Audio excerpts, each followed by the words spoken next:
Good morning to all of you. आज से हम लोग एक नई कड़ी शुरू करने जा रहे हैं और उस कड़ी का नाम है accountancy for class 12 CBSE and JAC के लिए। ठीक है। आज से पहले आप लोगों ने जो भी वीडियो हमारा देखा होगा उसमें सीनियर क्लासेस के लिए वीडियो अपलोड किए गए हैं, ग्रेजुएशन के लिए और पोस्ट ग्रेजुएशन के लिए। और मैंने यह देखा कि जैक के बच्चों के लिए स्पेशलाइज्ड करके अकाउंटेंसी के क्लास के लिए कोई इस तरह का वीडियो उपलब्ध नहीं है कि वो कम समय में अपने सिलेबस को कंप्लीट कर पाए। और इस कठिन परिस्थिति में उनके सामने काफ़ी समस्याएं आ रही हैं। तो इन्हीं को ध्यान में रखते हुए हम लोगों ने ये डिसाइड किया कि कुछ मटेरियल जो है क्लास 12 के बच्चों को भी प्रोवाइड कराया जाए, सो दैट उनको भी अपने सिलेबस को कंप्लीट करने में परेशानी का सामना ना करना पड़े। तो इसीलिए आज से हम लोग अकाउंटेंसी के क्लास को भी शुरू करेंगे, क्लास 12 के अकाउंटेंसी को शुरू करेंगे। तो जो बच्चे 11th या 12th के जो बच्चे हैं, चाहे वो सीबीएसई बोर्ड के हों या जैक बोर्ड के हों, अगर जुड़ना चाहते हैं तो वो यहाँ पे चैनल को सब्सक्राइब कर सकते हैं, बेल आइकन प्रेस कर सकते हैं, सो दैट जब भी नया वीडियो आएगा तो उनको जल्दी से वो वीडियो मिल जाए। तो हम लोग शुरू करते हैं हम लोग आज का क्लासेस।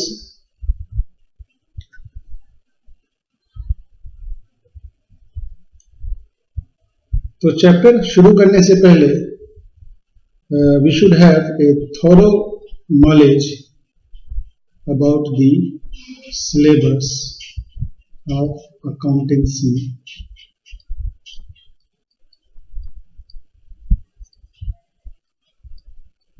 for class 2। जैक और सीबीएसई के सिलेबस में बहुत ज़्यादा डिफरेंस नहीं है, क्योंकि जैक जो कि स्टेट बोर्ड है, झारखंड बोर्ड है, वो भी सीबीएसई को ही फॉलो करती है। तो सिलेबस में बहुत ज़्यादा डिफरेंसेस नहीं है। एक दो केवल चैप्टर के अंदर एक दो पॉइंट हैं, केवल जो टॉपिक्स हैं जो कि नहीं पढ़ना होता है। कुछ सीबीएसई वालों को नहीं पढ़ना होता है और कुछ जैक वालों को नहीं पढ़ना होता है। तो अगर ओवरऑल सिलेबस की बात करें तो ओवरऑल सिलेबस जो है वो पार्ट ए और पार्ट बी में बटा हुआ है। पार्ट ए का जो टोटल मार्क्स है वो 60 मार्क्स का है और पार्ट बी का जो टोटल मार्क्स है वो आपका 40 मार्क्स का है, दोनों में, JAC as well as syllabus में। अब पार्ट ए में आपको 3 यूनिट्स पढ़ने हैं, 2, 3। जैक में 1 यूनिट बढ़ाया गया है। ये यूनिट हालांकि बढ़ा नहीं है, उन्होंने पार्टनरशिप को ही 2 पार्ट में डिवाइड कर दिया है। तो पार्ट ए में आपको सबसे पहले जो पढ़ना है वो है accounting for not for profit organisation. Accounting for not for profit organisation, ये जो है ये आपका 10 मार्क्स का है जैक में। और अगर सीबीएसई की बात करें तो सीबीएसई में भी ये 10 मार्क्स का ही है। ठीक है। तो उसके बाद है यहाँ पे अकाउंटिंग फॉर पार्टनरशिप फर्म।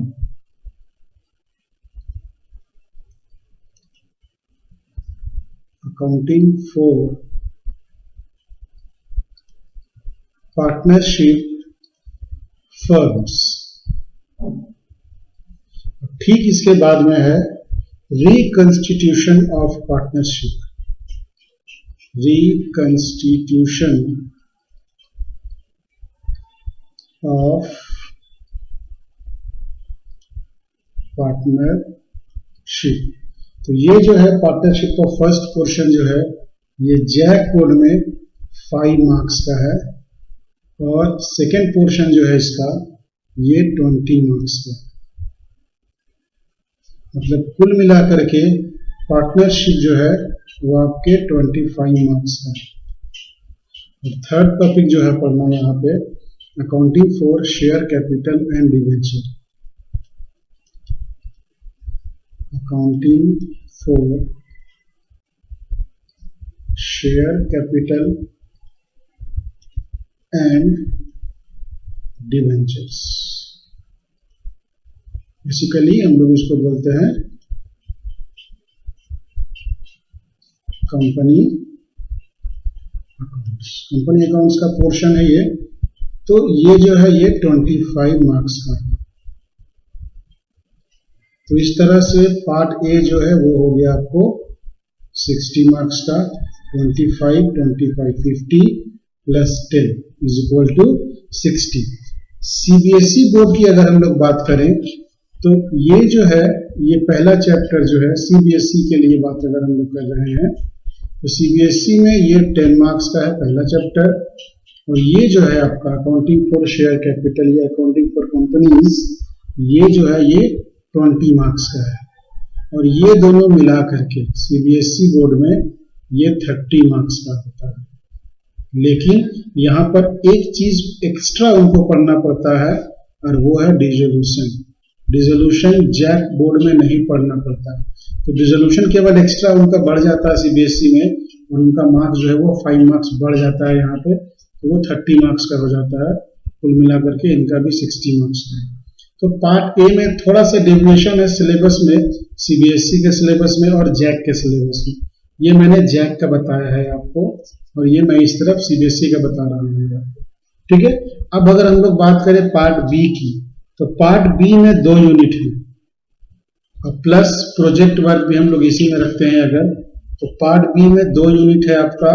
तो पहला यूनिट है आपका फाइनेंशियल स्टेटमेंट एनालिसिस या एनालिसिस ऑफ फाइनेंशियल स्टेटमेंट्स, इसका नाम दिया गया है analysis of financial statement.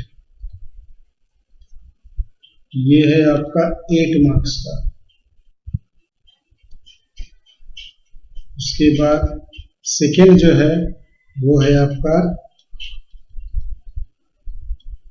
Cash flow statement. ये है आपका 12 मार्क्स का।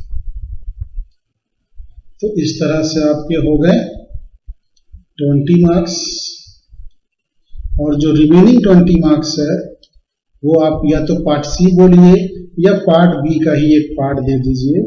ये है आपका प्रोजेक्ट एंड वाइवा, ये भी है आपका 20 मार्क्स का। सो दैट ये टोटल आपको हो जा रहा है यहाँ पे भी 40 मार्क्स। तो 60 प्लस 40 इज इक्वल टू आपका टोटल पेपर हो गया ये 100 मार्क्स का, ठीक है। तो पार्ट बी में देख लीजिए जैक और सीबीएसई में कोई डेविएशन नहीं है, सेम सिलेबस है। इनको जो पढ़ना है वहां पर भी सेम चीज उनको पढ़ना है। फाइनेंशियल एनालिसिस में 1-2 टॉपिक एक्स्ट्रा है, वो केवल रेशियो एनालिसिस में 1-2 रेशियो जो है वो सीबीएसई में नहीं पढ़ना पड़ता है, जैक में पढ़ना पड़ता है। तो वो मैं जब वहां पे पहुंचूंगा उस रेस्पेक्टिव टॉपिक पे तो मैं आपको जरूर बताऊंगा कि क्या किनको पढ़ना है और किनको नहीं पढ़ना है, ठीक है। तो ये बात हो गया ओवरऑल सिलेबस का। तो चूंकि पार्ट बी में हम लोग देख रहे हैं कि कोई डेविएशन नहीं है, सो दैट दोनों बोर्ड के बच्चों को ध्यान में रखते हुए कि सीबीएसई वालों का भी हो जाए और जैक वालों का भी हो जाए, इसलिए मैं अपने क्लासेस को पार्ट बी से शुरू कर रहा हूं। और पार्ट बी का जो पहला चैप्टर या जो पहला यूनिट है वो मैं आज शुरू करूंगा, वो है आपका एनालिसिस ऑफ फाइनेंशियल स्टेटमेंट्स। तो हम लोग आज शुरू करेंगे analysis of financial statements which covers 8 marks. और आपको बता दूं कि ये बहुत ही आसान चैप्टर है, इसको अगर आप ढंग से कर लेते हैं तब आपको ये 8 मार्क्स जो है ये आपको लाने से कोई भी नहीं रोक सकता है। तो अगर आप अर्न करना चाहते हैं 8 मार्क्स इजीली बिना बहुत मतलब आपको परेशानी के, तो आप इस चैप्टर को ध्यान से पढ़ें। काफी आसान चैप्टर है और आसानी से आप 8 मार्क्स जो है इस पे ला सकते हैं। तो हम लोग आगे बढ़ते हैं।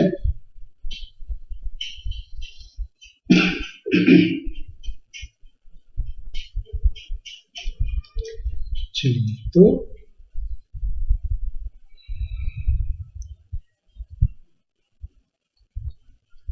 पार्ट बी में है हम लोग। पार्ट बी का unit 1। The name of chapter is analysis of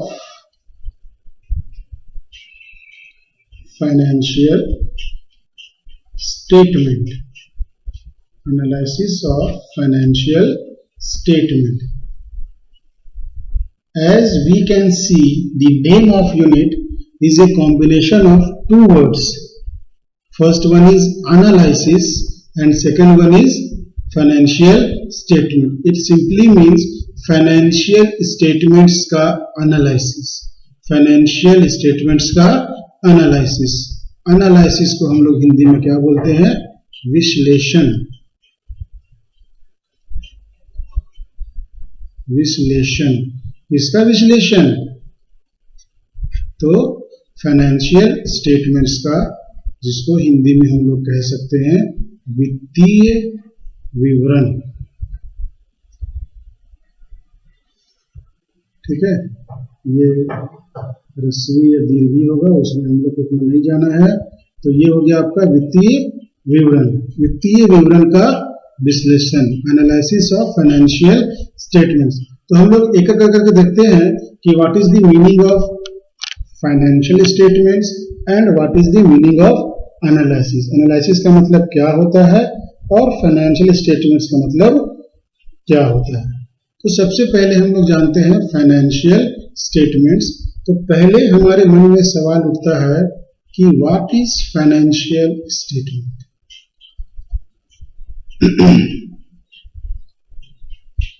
What is financial statement? The first question which arises in our mind is what is financial statement?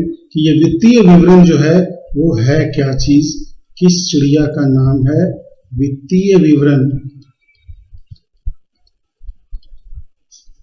क्या है।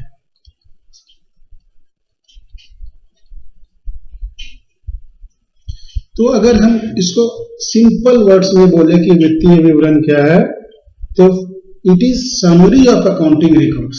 It is summary of accounting records. आप जो accounting record जो है पूरे वर्ष के दौरान मेंटेन करते हैं, आप सेल्स बुक बनाते हैं, डे बुक बनाते हैं, परचेज बुक बनाते हैं, जर्नल बना रहे हैं, लेजर बना रहे हैं, वो सब जो बना रहे हैं, पीएल बना रहे हैं, बैलेंस शीट बना रहे हैं, तो these are the summary of those all accounting records which are maintained by the organization। अगर हम लोग इसका मीनिंग का बात करें कि क्या होता है ये फाइनेंशियल स्टेटमेंट, थोड़े और अच्छे शब्दों में हम लोग अगर इसको बात करें तो हम लोग कह सकते हैं कि financial statements are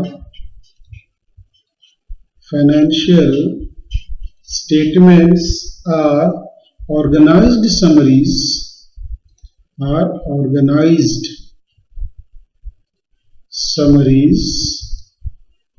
of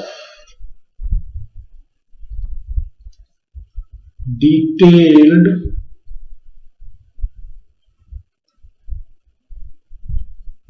accounting record। Organized summaries of detailed accounting records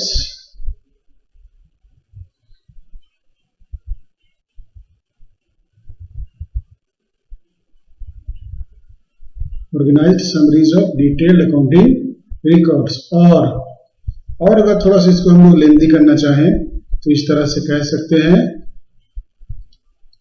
कि financial statements are organized summaries of detailed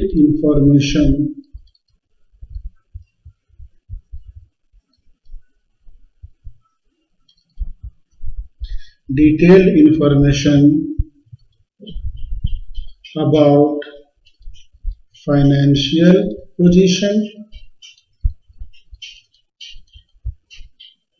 and performance of an enterprise for a particular period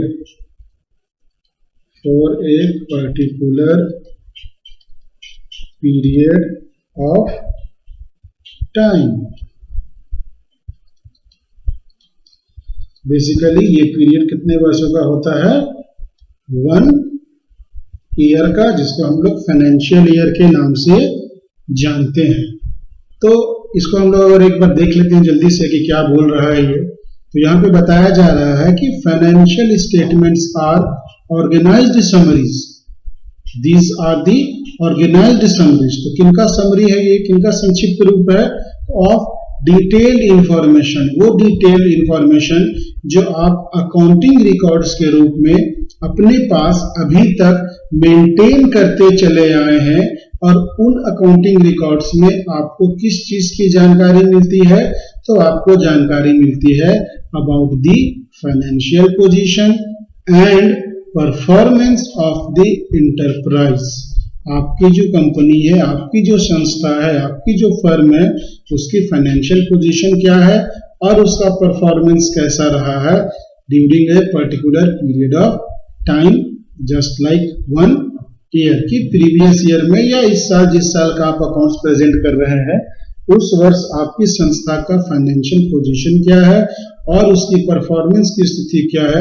ये सारी डिटेल इंफॉर्मेशन को जब आप एक ऑर्गेनाइज्ड वे में as a summary प्रस्तुत करते हैं तो उस समरी को ही किस नाम से जाना जा रहा है? फाइनेंशियल स्टेटमेंट्स के नाम से जाना जा रहा है। ठीक है, तो होप कि इतना जानने के बाद आपको फाइनेंशियल स्टेटमेंट्स क्या है उसके बारे में आपको मालूम चल गया होगा। और अगर इसको आप एकदम सिंपल वर्ड्स में बोले कि फाइनेंशियल इंफॉर्मेशन क्या है, तो आप उससे कह सकते हैं कि it is summary of accounting record. It is summary of accounting records. ये अकाउंटिंग रिकॉर्ड्स का क्या है? संक्षिप्त रूप है। ठीक है, तो basically whenever we talk about financial statement, जब भी हम लोग फाइनेंशियल स्टेटमेंट्स की बात करते हैं तो इसका मतलब 2 चीज के बारे में जिक्र किया जा रहा है। एक है आपका बैलेंस शीट और दूसरा है आपका statement of profit and loss account. It means the term financial statements, the term financial statement generally refers to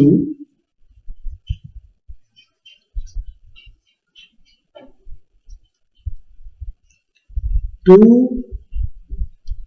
basic statements।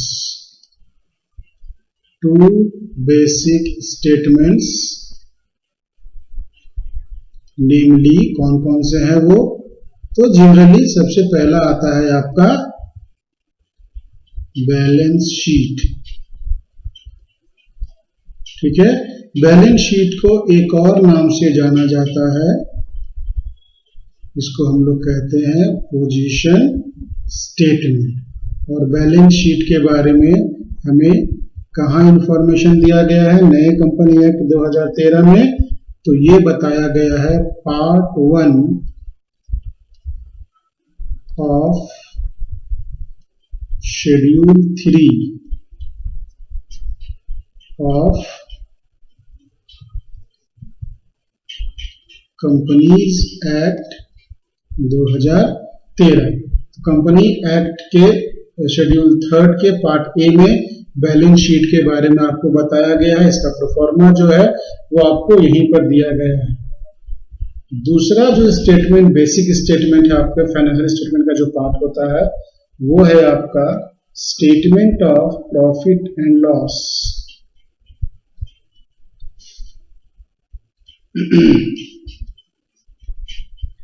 Statement of profit and loss. इस statement and profit and loss को एक और नाम से जाना जाता है, इसको कहा जाता है क्या? Income statement. तो income statement states for profit and loss account और पोजीशनल स्टेटमेंट बैलेंस शीट। तो इससे आपको एक ऑब्जेक्टिव क्वेश्चन आ सकता है।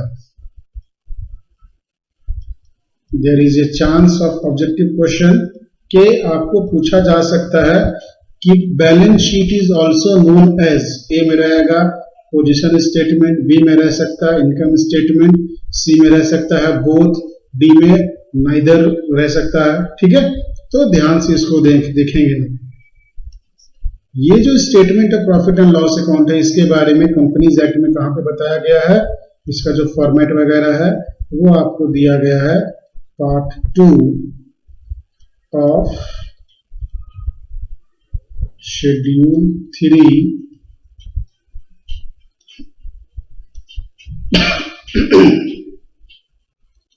Of companies act 2013। तो ये आपके दो बेसिक स्टेटमेंट हैं जो कि फाइनेंशियल स्टेटमेंट में जनरली शामिल होते हैं। पहला आपका है बैलेंस शीट और दूसरा है आपका statement of profit and loss.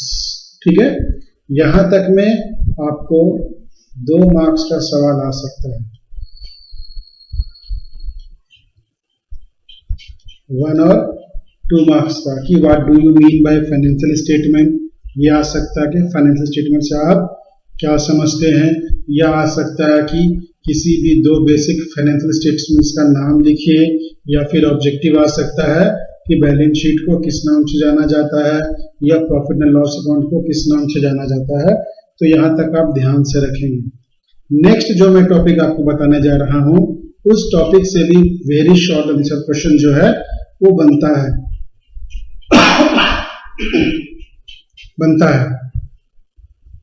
वो आपको बनता है क्या? वो टॉपिक का नाम है types of financial analysis. Types of financial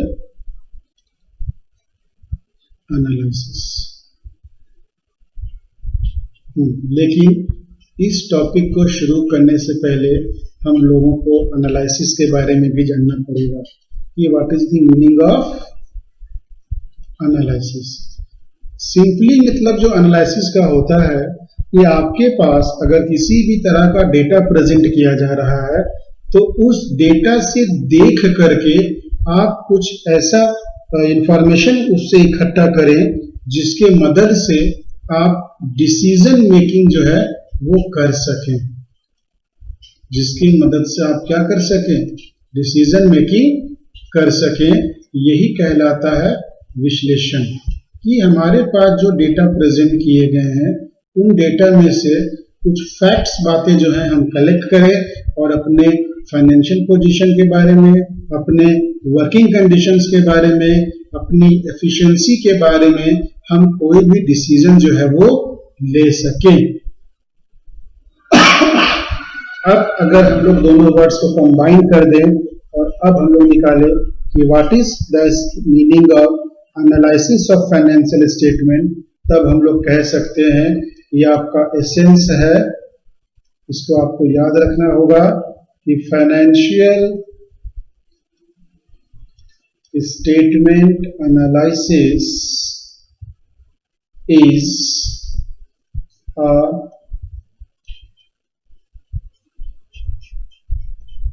systematic process. It is a systematic process of analyzing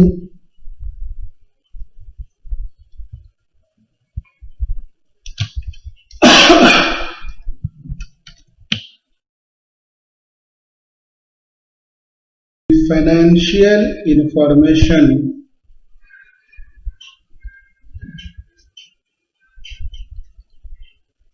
analyzing the financial information in the financial statement, in the financial statements to understand, समझने के लिए, and to take economic decisions, to take economic decisions. This is what financial statement is. Then अगर हम लोग इसको जल्दी से revise करें, समअप करें, तो हम लोग कह सकते हैं कि फाइनेंशियल स्टेटमेंट एनालिसिस जो है एक सिस्टमेटिक प्रोसेस है। फाइनेंशियल एनालिसिस जो है वो एक सिस्टमेटिक प्रोसेस है। किस चीज का प्रोसेस है? तो जो फाइनेंशियल स्टेटमेंट्स में फाइनेंशियल इंफॉर्मेशन दिए गए हैं उनको एनालाइज करने का, उनको समझने का, उनका विश्लेषण करने का। और ये विश्लेषण क्यों किया जाता है? तो टू अंडरस्टैंड, समझने के लिए। क्या समझना है? आपको अपना फाइनेंशियल पोजीशन समझना है,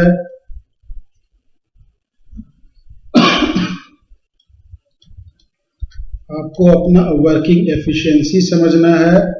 और ये सारी चीज समझने के बाद अगर आपको इनसे रिलेटेड कोई भी डिसीजन लेना हो, सो दैट आप उस डिसीजन को भी सक्सेसफुली कैरी आउट कर सकें। इसीलिए फाइनेंशियल स्टेटमेंट्स का एनालिसिस जो है वो इम्पोर्टेंट हो जाता है, जरूरी हो जाता है हमारे लिए। ठीक है, तो आई होप इतना कुछ जानने के बाद आपको समझ में आ गया होगा।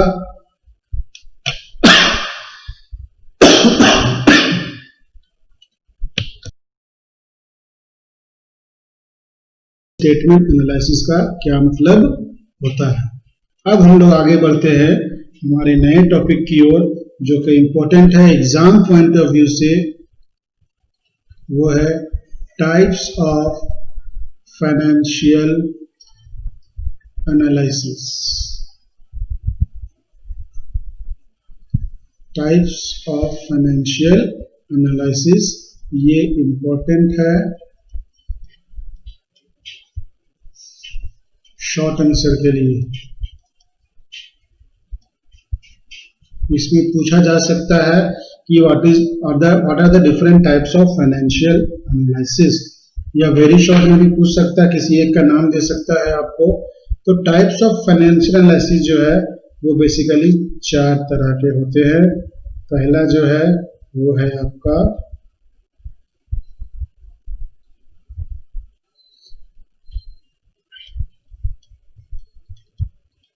पहले मैं चारों का नाम लिख देता हूं, उसके बाद आगे बताऊंगा इनके बारे में। पहला है इंटरनल एनालिसिस,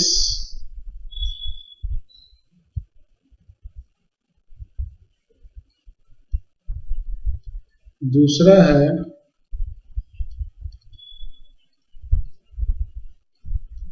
एक्सटर्नल एनालिसिस,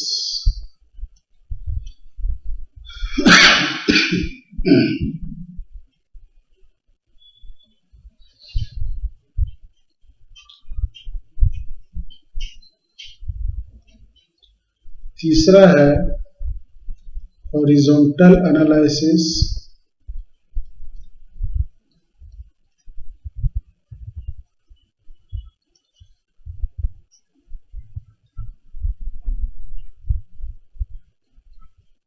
और फोर्थ को कहा जाता है वर्टिकल एनालिसिस। अब देखिए नाम से ही मालूम चल रहा है इंटरनल एनालिसिस का मतलब क्या। इंटरनल एनालिसिस जो है ये इंटरनल मैनेजमेंट के द्वारा कराया जाता है। तो हम लोग बोल सकते हैं कि it is conducted by management. जो कंपनी है या जो संस्था है उसके मैनेजमेंट के द्वारा ही ये एनालिसिस कराया जाता है। क्यों कराया जाता है? तो to no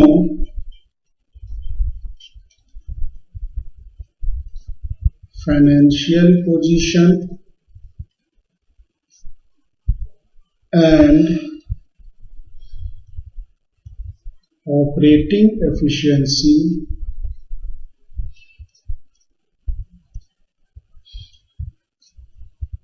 of the organization.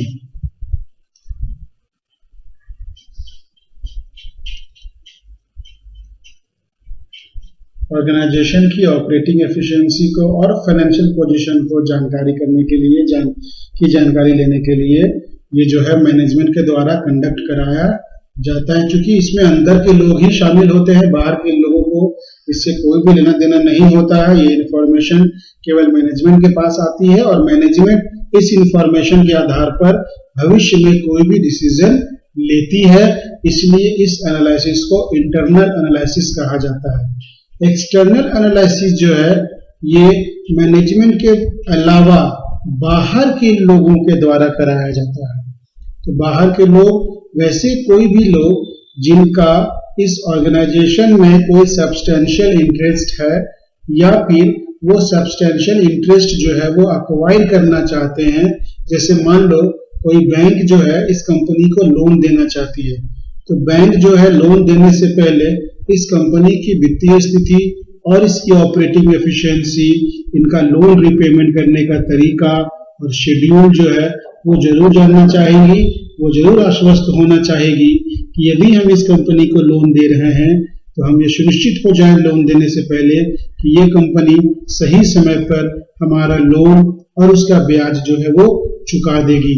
तो वैसे सभी लोग जो इस कंपनी से किसी न किसी रूप में जुड़ना चाहते हैं, उनके द्वारा अगर कोई भी फाइनेंशियल एनालिसिस किया जा रहा है तो वो एक्सटर्नल एनालिसिस के नाम से जाना जाएगा। तो इट इज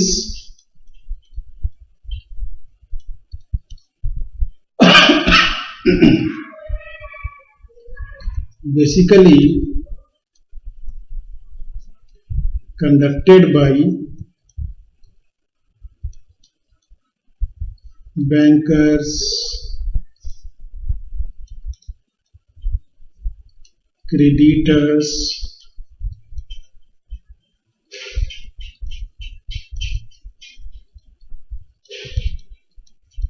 या बोल सकते हैं हम लोग प्रोस्पेक्टिव इन्वेस्टर्स एटसेट्रा। ये क्यों करते हैं? ताकि हमारे फाइनेंशियल पोजीशन और ऑपरेटिंग एफिशिएंसी, डेब्ट पेमेंट कैपेबिलिटी को जांच सकें। नेक्स्ट जो है वो है हॉरिजॉन्टल एनालिसिस। हॉरिजॉन्टल एनालिसिस को आप कंपैरेटिव स्टेटमेंट कह सकते हैं।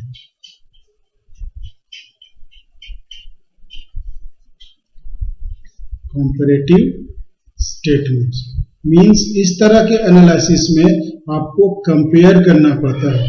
यू हैव टू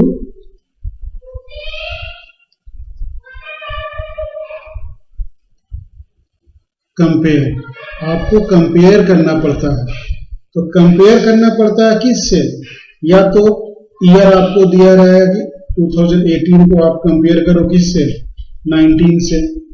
तो प्रीवियस ईयर को कंपेयर करने के लिए कहा जाएगा करेंट ईयर को, इस तरह से। या फिर आपको दो कंपनी दिया रहेगा कि ए लिमिटेड है और क्या है, बी लिमिटेड है, तो इनको आप कंपेयर करो। तो इस तरह का भी कंपैरिजन अगर होगा तो वो आ जाएगा आपका horizontal analysis.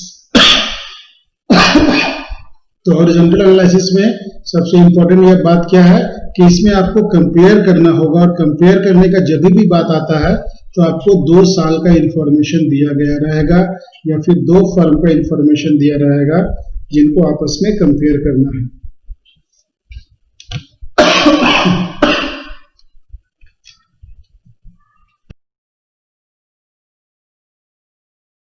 Vertical analysis basically ये कॉमन साइज स्टेटमेंट्स का नाम है। कॉमन साइज स्टेटमेंट्स, इसमें आपको only 1 year information will be given, only 1 years information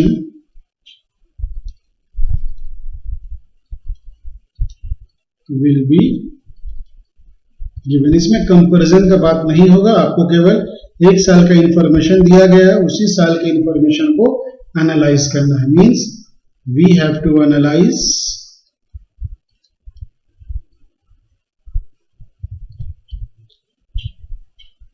only 1 year's financial information।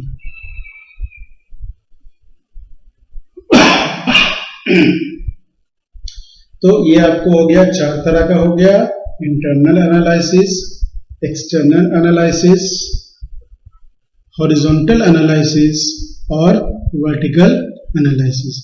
तो आज के लेक्चर को हम लोग यहीं पे समाप्त करते हैं। कल के लेक्चर में जो सेकंड लेक्चर होगा हमारा, उसमें मैं आपको यहाँ से आगे बढ़ूंगा, जहाँ पर हम लोग डिफरेंट टूल्स और टेक्निक्स ऑफ फाइनेंशियल स्टेटमेंट्स देखेंगे और वो क्या होते हैं, कितने तरह के होते हैं। और कोशिश करूंगा, अगर वीडियो बहुत लंबा ना हो जाए तो कोशिश करूंगा एक आध आपको उसमें बता दिया जाए, सो दैट ये चैप्टर चूंकि बहुत आसान चैप्टर है, इसीलिए हम लोग इसे जल्दी से जल्दी कवर कर सकें। तो इतना ही रखना है आज तक के लिए। अगर आपको ये अच्छा लगा हो और आगे भी अगर आप जुड़े रहना चाहते हैं इस चैनल से, तो आप जरूर सब्सक्राइब कर दें और बेल आइकन प्रेस करें, सो दैट आपको आगे की जानकारी जो है समय पे मिलते चले और जब भी नया वीडियो अपलोड हो आपको तुरंत इंफॉर्मेशन मिल जाए और आप पीछे ना रह जाए। तो इसे यहीं पे समाप्त किया जाता है। वेट करिए नेक्स्ट वीडियो का।